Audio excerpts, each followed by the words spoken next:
সুপ্রিয় দর্শক, আপনাদেরকে সাদর আমন্ত্রণ জানাচ্ছি দীপ্ত কৃষি সংলাপে। দীপ্ত কৃষি সংলাপ পাওয়ার্ড বাই কাজী ফার্মস। আমরা প্রতি সপ্তাহেই নতুন নতুন বিষয় নিয়ে আলোচনা করে থাকি, নতুন অতিথি থাকেন আমাদের সাথে। আমরা আজকে যে বিষয়টি নিয়ে কথা বলবো সেটি হচ্ছে বাংলাদেশের কৃষি উৎপাদন এবং প্রাকৃতিক পরিবেশ। আমরা এটা জানি যে প্রাকৃতিক পরিবেশ এবং কৃষি পরস্পর নির্ভরশীল, এবং পরিবেশ যদি ভালো না থাকে তাহলে কৃষি কিন্তু উৎপাদনশীলতা নিশ্চিত করতে পারে না। আবার অনেক সময় কৃষির কারণেও প্রাকৃতিক পরিবেশ কিন্তু নানা রকমের হুমকির সম্মুখীন হয়।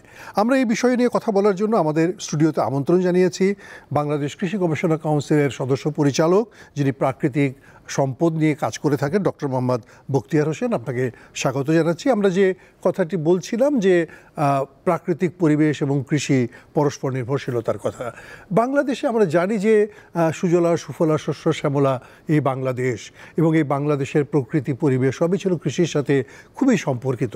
কিন্তু সাম্প্রতিককালে আমরা দেখতে পাই নানা রকমের চ্যালেঞ্জ, নানা রকমের প্রতিকূলতা। আসলে প্রকৃতি এবং কৃষি কিভাবে চলছে, তার বর্তমান অবস্থাটা কি, আপনি যদি আমাদেরকে একটু বলেন। আজকের বিষয়টি অত্যন্ত একটা গুরুত্বপূর্ণ একটা বিষয়, কারণ আমাদের কৃষির যে উৎপাদন ব্যবস্থাপনা তার সাথে পরিবেশের একটা দারুণ সম্পর্ক রয়েছে। কারণ কৃষি উৎপাদন আমরা কোত্থেকে আমরা উৎপাদনটা পাই, আমরা পাই মাটি থেকে, এবং এর সাথে আমাদের প্রয়োজন হয় কিছু ইনপুট, বা আমাদের যেমন সার লাগে, আমাদের কীটনাশক লাগে। কিন্তু এখন যে পরিস্থিতি দাঁড়িয়েছে আমাদের বাংলাদেশে, আমরা সবাই জানি যে কৃষি আমাদের অর্থনীতির মূল চালিকা শক্তি, এবং আমাদের যে কৃষি ব্যবস্থাপনায় আমাদের বাংলাদেশের কৃষির যে আমাদের যে খাদ্য নিরাপত্তা, আমাদের পুষ্টি নিরাপত্তা, এবং একই সাথে আমাদের অর্থনীতি এবং গ্রামীণ জনগোষ্ঠীর যে জীবিকা নির্বাহের যে বিষয়টি, এটি কিন্তু আমাদের এই কৃষির ব্যবস্থার উপরে সম্পূর্ণভাবে প্রায় বহুলাংশে নির্ভরশীল। আমাদের এই উৎপাদনশীলতা বর্তমানে, যেমনটি আপনি বলেছেন, দারুণভাবে চ্যালেঞ্জের মুখোমুখি হয়েছে। কারণ আমাদের দেশে এই উৎপাদন ব্যবস্থাটাকে টেকসই রাখার জন্যে নির্বিচারে সার এবং কীটনাশক ব্যবহার করা হচ্ছে, যা আমাদেরকে আমাদের যে মাটির উর্বরতা শক্তি, মাটির অবক্ষয় এবং পানির দূষণ, এছাড়াও আমাদের প্রাকৃতিক পরিবেশ বিপর্যয়ের অনেকটাই দিকে নিয়ে যাচ্ছে। তো সেই প্রসঙ্গেই আমাদের বর্তমানে যে কৃষি বান্ধব বা পরিবেশ বান্ধব যে কৃষি, এটি অত্যন্ত গুরুত্ব বহন করে। কারণ আমাদের এই মাটিকে রক্ষা করতে হবে, এবং এই যে আমাদের পরিবেশ বান্ধব যে কৃষি, এই কৃষি ব্যবস্থাটা আসলে কি?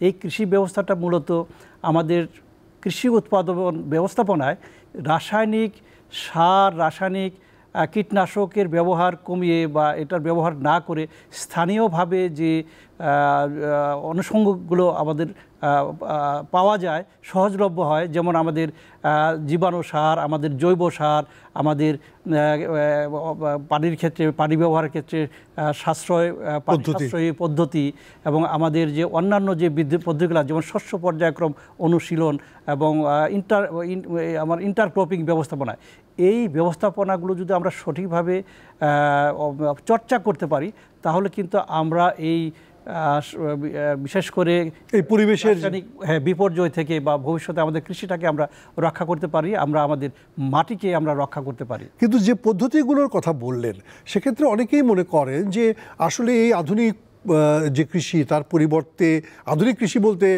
কেমিক্যাল নির্ভর কৃষি, যেটা আমরা ইতিমধ্যে প্রচলিত, তার পরিবর্তে যদি অ্যাগ্রোইকোলজি ভিত্তিক চাষাবাদ আমরা করি, সেইটা কি আমাদের খাদ্য নিরাপত্তা বা খাদ্যের নিরাপদতা এই দুটিকে নিশ্চিত করতে পারবে? সেক্ষেত্রে কি আবার নতুন কোনো হুমকির সম্মুখীন আমরা হবো কিনা, সেটাও তো একটু ভাববার বিষয় আছে। আপনি কি বলবেন এই বিষয়ে? এইটা খুবই একটা গুরুত্বপূর্ণ কথা আপনি বলেছেন, যে আমরা একই সঙ্গে কিন্তু সম্পূর্ণভাবে রাসায়নিক সার বা কীটনাশকের ব্যবহার বাদ দিয়ে আমরা এই অ্যাগ্রোইকোলজি পদ্ধতি, যেটাকে আমরা বলি যে পরিবেশ বান্ধব পদ্ধতি, অবলম্বন করতে পারবো না। কারণ হলো যে এটি আমাদের সাময়িকভাবে হয়তো ফলনের কিছুটা প্রভাব পড়বে, কিন্তু দীর্ঘমেয়াদে এই যে আমরা যে আমাদের মৃত্তিকা সংরক্ষণ করছি, আমরা যে এই জৈব সারের ব্যবহার বৃদ্ধি করছি, কম্পোস্টিংয়ের ব্যবহার বৃদ্ধি করছি, আমরা অল্টারনেট ওয়েটিং এবং ড্রাইং ব্যবস্থাপনা নিচ্ছি, আমরা শস্যক্রম পর্যালোচনা ব্যবহার করছি, এগুলো আমাদের ভবিষ্যতের টেকসই অবস্থায় আমাদেরকে নিয়ে যাবে। এবং একই সাথে আপনি দেখেন যে আমাদের যে এই কীটনাশক এবং রাসায়নিক সারের ক্ষেত্রে যে ব্যাপক এখন একটা খরচের বিষয় রয়েছে এবং সরকারকেও কিন্তু ব্যাপক হারে ভর্তুকি প্রদান করে হচ্ছে এই সারের জন্যে। তো এই সমস্ত বিষয় বিবেচনা করলে হয়তো আমরা একবারে যে আমরা কৃষিবান্ধব চর্চায় ফিরে যেতে পারবো, কিন্তু সেটা একবারে সম্ভব হবে না। কিন্তু আস্তে আস্তে আমাদের একটা অবস্থায় যেতে হবে যাতে করে আমরা আমাদের এই প্রাকৃতিক পরিবেশে আমরা আমাদের কৃষিটাকে এগিয়ে নিয়ে যেতে পারি এবং আমাদের আলটিমেটলি মানে আমাদের যে এর যে সুফলটা, এটা আমাদের মাটিকে রক্ষা করবে, আমাদের পানিকে রক্ষা করবে, আমাদের পরিবেশকে রক্ষা করে আমাদের স্বাস্থ্য ঝুঁকি কমাবে। এই সমস্ত বিষয় বিবেচনা করলে পরে আমরা দেখতে পাই যে এটির আমাদের একটা সমূহ সম্ভাবনা তৈরি হবে। কিন্তু আপনি তাহলে এটাকে বলতে চাইছেন যে একবারে হয়তো সবটা আমরা বদলাতে পারবো না, কিন্তু পর্যায়ক্রমে আমরা শুরু করতে পারি। কোনো জায়গায় কি এরকম কোনো উদাহরণ তৈরি হয়েছে যেটা আমরা ছোট ছোট করে বুঝতে পারি যে হ্যাঁ এই উদাহরণগুলোকেই আমরা ধীরে ধীরে ধীরে ধীরে সারা দেশে ছড়িয়ে যাব, এরকম কোনো গল্প আপনার কাছে আছে কিনা? আসলে আপনি খুব ভালো একটি কথা বলেছেন, বরঞ্চ উল্টা ধরনের গল্পও আছে আমাদের কাছে পরিচালিত। আমাদের পার্শ্ববর্তী কোনো দেশের ঘটনা এরকম হয়েছিল যে তারা হঠাৎ করে জৈব কৃষিতে রূপান্তরিত হওয়ার কারণে আমাদের খাদ্য সংকট তৈরি হয়েছিল। কিন্তু এটির জন্য আসলে সুদূর প্রসারী একটা পরিকল্পনা বা সমন্বিত উদ্যোগ আমাদের দরকার। আমাদেরকে টার্গেট নিতে হবে, লক্ষ্য স্থির করতে হবে যে আমাদের যে খাদ্য যে উৎপাদনের লক্ষ্যমাত্রা রয়েছে সেই লক্ষ্যমাত্রায় আমরা কতটুকু এই প্রাকৃতিক পরিবেশ উৎপাদন করতে সক্ষম হব। আমরা জানি যে প্রাকৃতিক পরিবেশে খাদ্য উৎপাদন, বিশেষ করে আমাদের দানাদার খাদ্যের ক্ষেত্রে এটা একটা বিশাল বড় একটা চ্যালেঞ্জের সম্মুখীন হতে হবে। কারণ আপনি ধান উৎপাদনের ক্ষেত্রে রাসায়নিক সার আমাদের এই মুহূর্তেই আমরা এটা পরিত্যাগ করতে পারবো না। আর যেহেতু আমাদের দেশ ঘনবসতিপূর্ণ এবং আমাদের প্রায় 17.5 কোটি মানুষের খাদ্য যোগান এবং মাথাপিছু জমির পরিমাণ খুবই কম, তো সেই কারণে আমাদের এই মুহূর্তে এটা আমরা যেতে পারবো না।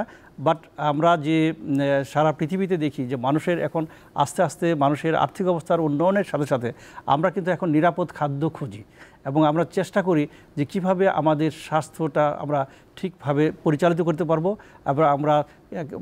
আমরা বিষমুক্ত খাবার আমরা কিভাবে সংগ্রহ করতে পারবো। এই কারণে আমরা লক্ষ্য করবেন যে সারা পৃথিবীতে এখন এই প্রাকৃতিক পরিবেশে বা পরিবেশ বান্ধব কৃষির উৎপাদিত শস্যের প্রতি মানুষের একটা আগ্রহ ব্যাপক হারে বৃদ্ধি পাচ্ছে।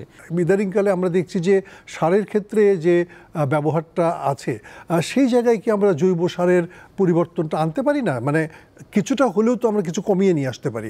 জৈব সারের ব্যবহারটাকে বাড়ানোর ক্ষেত্রে সরকারের কি করণীয় আছে বলে আপনি মনে করেন? খুব ভালো একটি বিষয় অবতারণা করেছেন আপনি।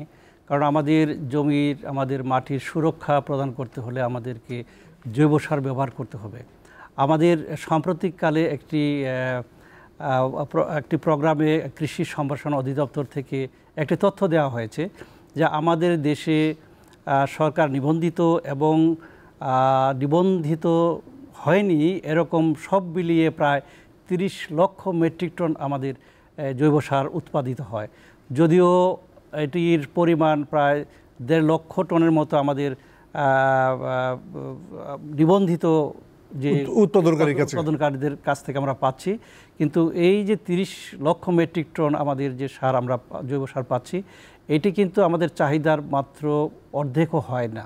কারণ আমরা জানি যে আমাদের দেশে মোট আবাদি জমির পরিমাণ 85 লক্ষ হেক্টরের উপরে, কিছু উপরে, এবং এর মধ্যে হাওরের 7 লক্ষ হেক্টর এবং পিট 2.2 লক্ষ হেক্টর যদি আমরা বাদ দিই, প্রায় আমাদের 80-র কাছাকাছি, প্রায় আমাদের 75-76 লক্ষ হেক্টর জমির জন্য আমাদের এই যেখানে জৈব পদার্থের পরিমাণ খুবই কম, 1 থেকে 1.5% মাত্র, এই বিশাল পরিমাণ জমির জন্য আমাদের কিন্তু জৈব সারের যোগান দেওয়ার চাহিদা রয়েছে।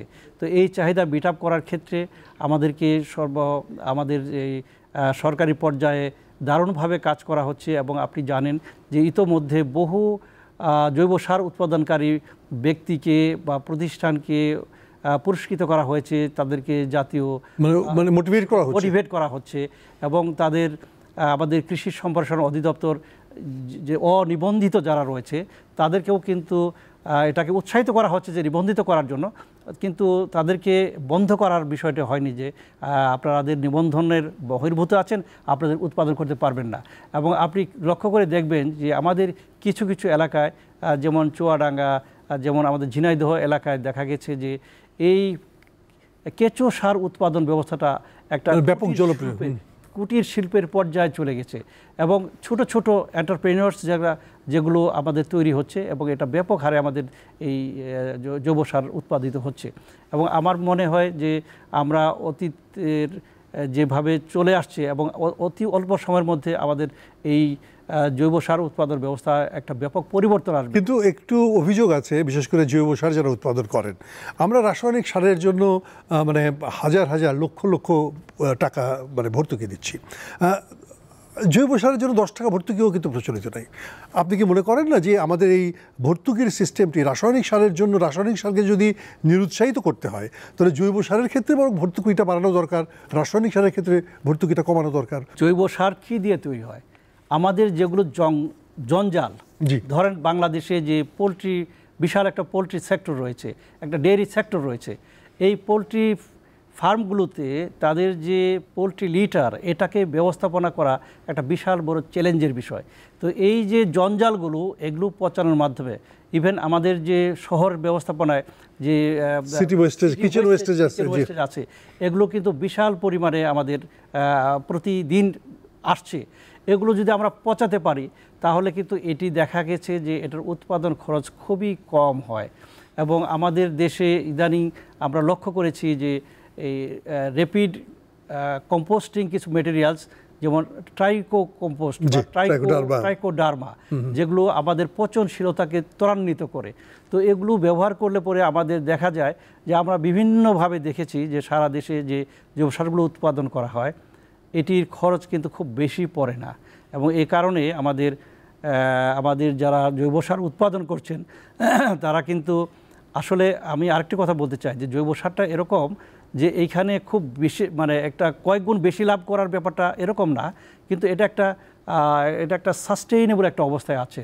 অর্থাৎ এর যে খরচের তুলনায় এটা যদি এখন বর্তমান বাজারে 10 থেকে 15 টাকা পার কেজিতে বিক্রি হচ্ছে, আমার কাছে মনে হয় যে এখনও এটি এই অবস্থায় টেকসই অবস্থায় আছে। যে আমরা যদি আরও কিছুদিন চিন্তা ভাবনা করি যে যদি আমরা ভর্তুকির কথা আপনি যেটা বললেন, তো ভর্তুকির নানাবিধ সমস্যা রয়েছে। কারণ দেখা যায় যে এটার ডিস্ট্রিবিউশনের ক্ষেত্রে বা সরকার কিন্তু এমনি রাসায়নিক সারের ভর্তুকি দিতে গিয়ে দারুণভাবে আমাদেরকে হিমশিম খেতে হয়। এবং আমাদের রাসায়নিক সারের ভর্তুকি না দিয়ে আমাদের গত্যন্তর নাই, কারণ এটা আমাদের যে উৎপাদন ব্যবস্থা ঠিক রাখার কারণে এটা আমাদের করতে হচ্ছে। তো জৈব সারের ক্ষেত্রেও আমি এই জায়গাটা যদিও আপনার সাথে একটা তর্কই করতে চাই যে ধরেন 1 কেজি ইউরিয়ার জন্য আমরা 50 টাকা, 60 টাকা, 70 টাকা পর্যন্ত ভর্তুকি দিচ্ছি। 1 কেজি ইউরিয়ার পরিবর্তে আমি 4 কেজি বা 5 কেজি হয়তো জৈব সার ব্যবহার করতে হয়। 5 কেজি জৈব সারের দাম যদি হয় 50 টাকা আর 1 কেজি ইউরিয়ার দাম যদি হয় 20 টাকা, তাহলে তো কৃষক 1 কেজি ইউরিয়াই ব্যবহার করতে চাইবেন, সে তো 4 কেজি জৈব সার ব্যবহার করতে চাইবেন না, কারণ 4 কেজি জৈব সার ব্যবহার করতে তার 40 টাকা খরচ হবে। সেই জায়গাগুলোতে একটি ভারসাম্য তৈরি করার মতো একটা ব্যবস্থা করা যায় কিনা? আসলে জৈব সারের এই মুহূর্তে যে আমাদের দেশে যে পরিমাণ উৎস রয়েছে, এটি এখনও ওই পর্যায়ে যায়নি। তবে সীমিত আকারে হয়তো সরকার যদি মনে করে, আপনি যেরকমটি বললেন যে যদি আর যেহেতু রাসায়নিক সারের সাথে এর একটা সমন্বয় থাকা খুবই যৌক্তিক, মূল্যের সমন্বয় থাকা খুবই যৌক্তিক। কারণ রাসায়নিক সারের দাম যদি এত কম হয় আর জৈব সারের দাম যদি এর মধ্যে পুষ্টির জন্য যদি এটা সামঞ্জস্যপূর্ণ না হয়, তাহলে কিন্তু এটি আমাদের কৃষি ব্যবস্থাপনায় একটা অনেক সময় হতাশার সৃষ্টি হতে পারে। তবে এটি কোনো ছোট আকারে হয়তো পরীক্ষামূলকভাবে করা যেতে পারে। এছাড়া আমাদের বিভিন্ন ইয়ার মাধ্যমে এই সিটি ওয়েস্ট ব্যবস্থাপনার মাধ্যমে বিভিন্ন প্রকল্পের মাধ্যমে কিন্তু এগুলো তৈরির ব্যবস্থাকে উৎসাহিত করা হচ্ছে। এবং আরেকটা জিনিস এক্ষেত্রে আপনি বলবেন কিনা যে আমাদের যারা কৃষিক্ষেত্রে যারা অর্থায়ন করেন ব্যাংকগুলো, তারাও এই সমস্ত ক্ষেত্রে আরও একটু সহজ শর্তে অর্থায়ন করতে পারেন কিনা, যাতে উৎপাদনশীলতাকে আরও বাড়ানো যায় বা কস্টিংকে আরও কমানো যায়? এটি খুবই ভালো একটা প্রস্তাব। আমার মনে হয় যে আমাদের ব্যাংকগুলো এটা খুব স্বল্প শর্তে যদি ঋণ প্রদান করে, তাহলে আমাদের যারা উদ্যোক্তা রয়েছে সেই উদ্যোক্তাগণ এটা উৎসাহিত হতে পারে এবং এই উৎপাদন ব্যবস্থাপনা বৃদ্ধি করতে পারে। এবং মূল যে বিষয়টি, আমাদের জৈব সারের পরিমাণ বা জৈব সার আমরা যত বেশি উৎপাদন করব, তত আমাদের মাটি, আমাদের পরিবেশ, আমাদের কৃষির জন্য তত মঙ্গলজনক। এই কারণে আমরা সবসময় উৎসাহিত করি যে আরও অধিক পরিমাণ জৈব সার উৎপাদন হওয়া দরকার। একটা জিনিসের ব্যবহার খুব বাড়ছে, সেটা হচ্ছে আগাছানাশক। আমরা 1986 সালের দিকে আমরা দেখেছি মাত্র 108 টন আগাছানাশক ব্যবহৃত হতো। 2020 সালে এসে দেখছি 7500 টন আগাছানাশক ব্যবহৃত হচ্ছে। আর আগাছানাশকের কারণে আমরা জানি যে মাটির স্বাস্থ্য আসলে ব্যাপকভাবে ক্ষতিগ্রস্ত হয়। আমরা জৈব সার দিয়ে মাটির স্বাস্থ্যকে সমৃদ্ধ করার কথা বলছি, আমরা অ্যাগ্রো ইকোলজির কথা বলছি, আবার আগাছানাশক ব্যবহার করছি। এই বিষয়গুলোর ভেতরে আপনি সমন্বয় করবেন কি করে, বা এখানে যে দ্বন্দ্বগুলো আছে দ্বন্দ্বগুলো নিরসন করবেন কি করে? এটা খুব ভালো একটি বিষয়ের অবতারণা করেছেন আপনি। আমরা আসলে আমাদের এত আগাছানাশক কেন ব্যবহার করা হচ্ছে? কারণ আমাদের কৃষিতে আর শ্রমিক কাজ করতে চায় না, বা কৃষি শ্রমিক এত বেশি কমে গিয়েছে যে আমাদের এই ফসলটাকে তো উঠাতে হবে। এবং আগাছা দূর করার জন্য যেটা কৃষক যেটা সহজলভ্য মনে করছে, বা সে যাতে করে কম শ্রমিক খরচের মাধ্যমে সে ফসল উঠাতে পারছে, এই কারণে এটার চাহিদা বৃদ্ধি পাচ্ছে দিনে দিনে। এবং এটি আসলে জোর করে আপনি থামিয়ে রাখতে পারবেন বা ঠেকে রাখতে পারবেন, বিষয়টি এরকম না। এটা নির্ভর করবে যে এটা আমাদের কৃষকদেরকে বলা হয় সবচেয়ে বড় অর্থনীতিবিদ, কারণ সে যেখানে লাভ দেখবে, যেখানে তার বেনিফিটটা দেখবে, সেটাই কিন্তু সে গ্রহণ করবে। ভালো বিকল্প কি আমরা দেখাতে পারি? হ্যাঁ, ভালো বিকল্প, এটা একটা খুব একটা গুরুত্বপূর্ণ ইস্যু যে ভালো বিকল্প। হ্যাঁ, ভালো বিকল্পের দিকে আমাদের যেতে হবে।